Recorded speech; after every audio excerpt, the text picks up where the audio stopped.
If you do work in scientific research, let me ask you a question. Are you engaged in building bricks or building houses?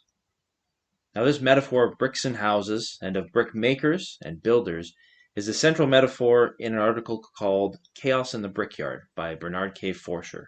And this is a letter to the journal Science that he wrote in 1963. So he was concerned with the way that science was developing and the way that science was being conducted, and he used this metaphor to discuss how we might change course in some sense, or return to an earlier ideal.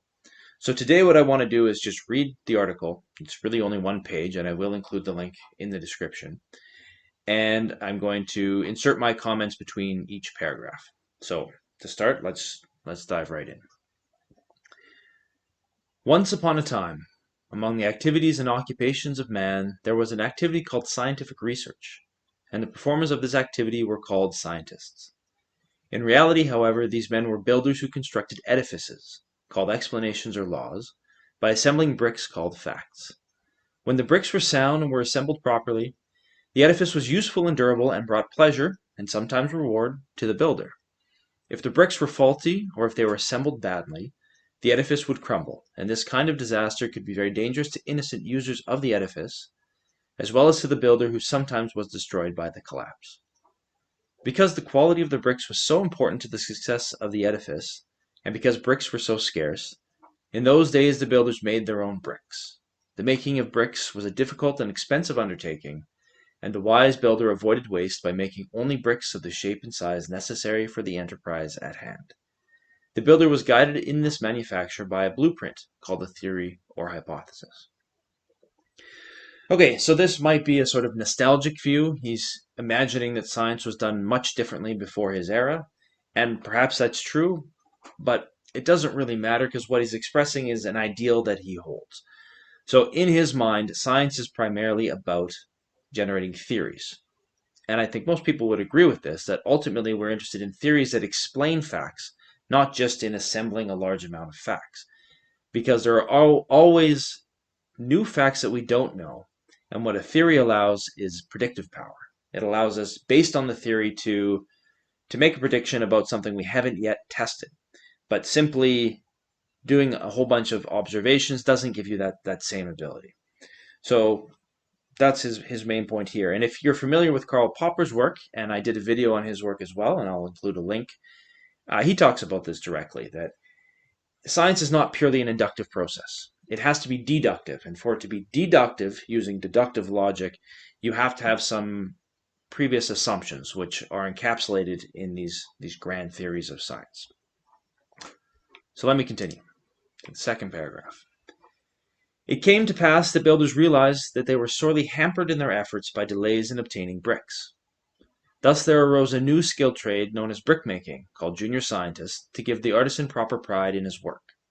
This new arrangement was very efficient, and the construction of edifices proceeded with great vigor. Sometimes brickmakers became inspired and progressed to the status of builders. In spite of the separation of duties, bricks still were made with care and usually were produced only on order. Now and then an enterprising brickmaker was able to foresee a demand and would prepare a stock of bricks ahead of time. But in general, brickmaking was done on a custom basis because it was still a difficult and expensive process. So again, going back to his view of the past, perhaps in the earliest days of science, you had people who were doing their own experiments and generating theories together. I think there was always some separation of duties in the famous scientists during the scientific revolution. Certainly some were more focused on experiments, and some's contributions were more theoretical. Be that as it may, perhaps this division of labor has become more pronounced, and certainly there's become a larger class of people who are specifically involved just in doing experimental observations. So in the modern academy, this division of labor we could see as being professors and grad students.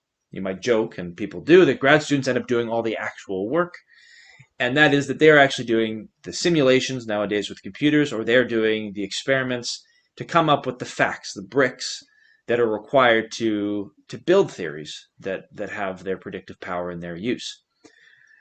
The problem is with that scenario, if you have master students and PhDs that are mostly brick makers,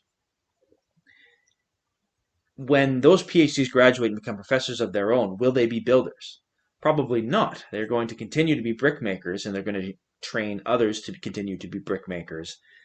And you see this in motivations in scientific papers. Often an observational or an experimental study will give a motivation that has something theoretical in it, but they don't do any work towards the theory. And you have to wonder, with all the bricks being made, is there anyone left to actually construct anything with it? So continuing on, paragraph 3. And then it came to pass that a misunderstanding spread among the brickmakers. There are some who say that this misunderstanding developed as a result of careless training of a new generation of brickmakers, as I was just saying. The brickmakers became obsessed with the making of bricks. When reminded that the ultimate goal was edifices, not bricks, they replied that if enough bricks were available, the builders would be able to select what was necessary and still continue to construct edifices. The flaws in this argument were not readily apparent, and so, with the help of citizens who were waiting to use the edifices yet to be built, amazing things happened. The expense of brickmaking became a minor factor because large sums of money were made available. The time and effort involved in brickmaking was reduced by ingenious automatic machinery. The ranks of the brickmakers were swelled by augmented training programs and intensive recruitment. It even was suggested that the production of a suitable number of bricks was equivalent to building an edifice, and therefore should entitle the industrious brickmaker to assume the title of builder, and with the title, the authority. So, how might we describe this? I had already started talking about the points in here. One of my supervisors once coined a term, or used a term, observational science. And there are a lot of papers out there that are merely lists of observations. And so I think if there's people doing an experimental study, which obviously is very important, it is very important that they're still very understanding of the theory to which they're contributing with their bricks, rather than simply saying this is something novel and therefore I'm going to try it. This is something I've certainly seen. I remember a sort of funny story. A guy at a conference who was studying the wake behind these different shapes of cylinders, and every cylinder had a slightly different profile. And he had 5 different profiles that he talked about, and then he just described the wake of each one. And it didn't seem that he had any theoretical underpinning. And then, of course, while everyone's drinking at the bar at the end of the day at the conference, I'm talking with him, and he leans over to me, a little bit drunk. And he's like, I have a secret. And he described this slightly different cylinder that he was going to study in his next one. And then he tells me to shush because this is top secret. Because, of course, publishing is greatly incentivized. So the fact that it's novel is very important to people trying to publish. But we need to focus not just on what hasn't been done, but on things that should be done for some theoretical reason. Continuing on. And so it happened that the land became flooded with bricks. It became necessary to organize more and more storage places called journals, and more elaborate systems of bookkeeping to record the inventory. In all of this, the brickmakers retained their pride and skill, and the bricks were of the very best quality. But the production was ahead of demand, and bricks no longer were made to order. The size and shape was now dictated by changing trends in fashion. In order to compete successfully with other brickmakers, production emphasized those types of bricks that were easy to make, and only rarely did an adventuresome brickmaker attempt a difficult or unusual design. The influence of tradition in production methods and in types of product became a dominating factor. So this we certainly see, and I think it's only gotten worse since the time that Forscher was writing.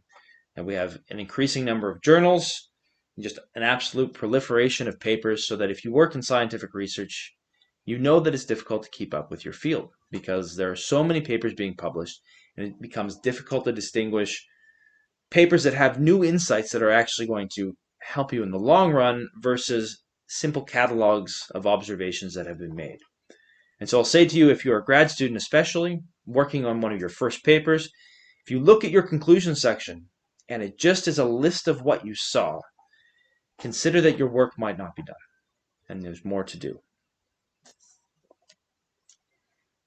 There's also the incentive here that others have talked about, that in this rush to produce bricks and to publish, obviously you're incentivized to simply do experimental studies because you always have something to show for it.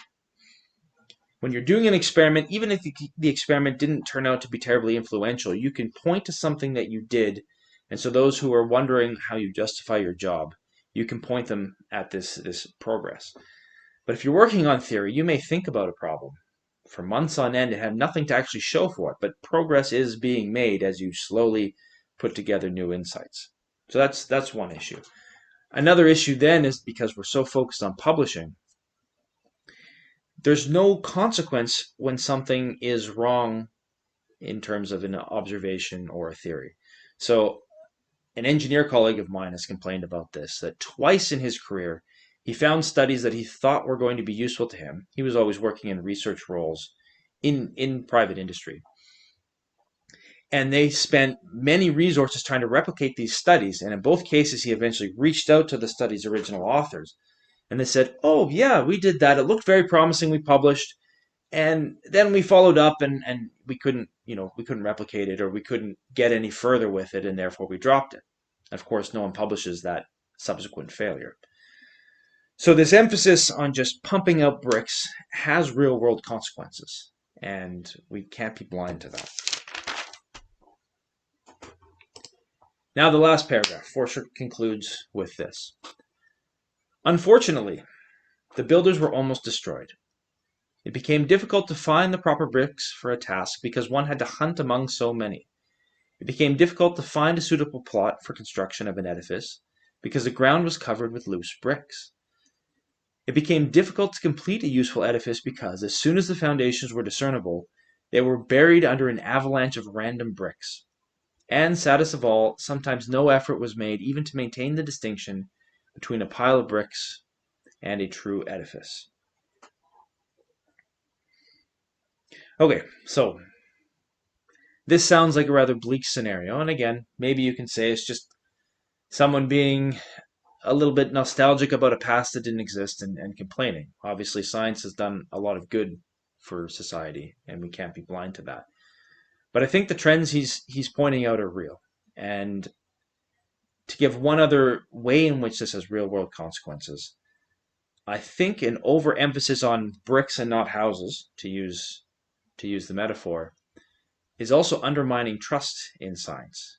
Because as scientists become brick makers more so than builders, they're also undermined in their ability to communicate the facts that they've observed, and even perhaps handicapped in their ability to interpret them thoroughly. And as far as that goes, when they communicate those findings to the public, and of course we want to use science to drive public policy, if they simply communicate a set of facts to someone who doesn't necessarily trust the process, that person has no reason to trust the process any more than they did before the person spoke. It is absolutely important that people are always scientists are focusing on the methods used to come up with conclusions and communicating the methods as clearly as the conclusions to the public.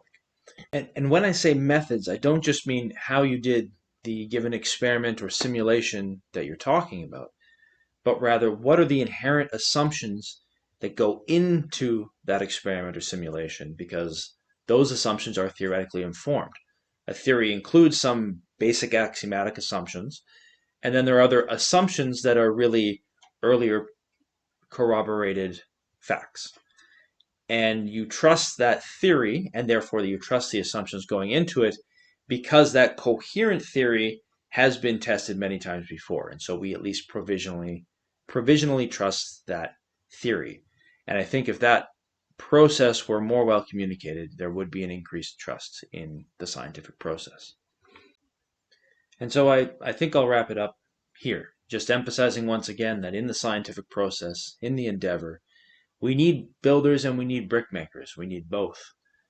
But at present, perhaps we are underemphasizing the importance of the creative endeavor that is the builders, to create overarching theories that allow us to genuinely have predictive power and to venture out into that which we don't fully know, rather than being restricted to only acting in the spaces we know well.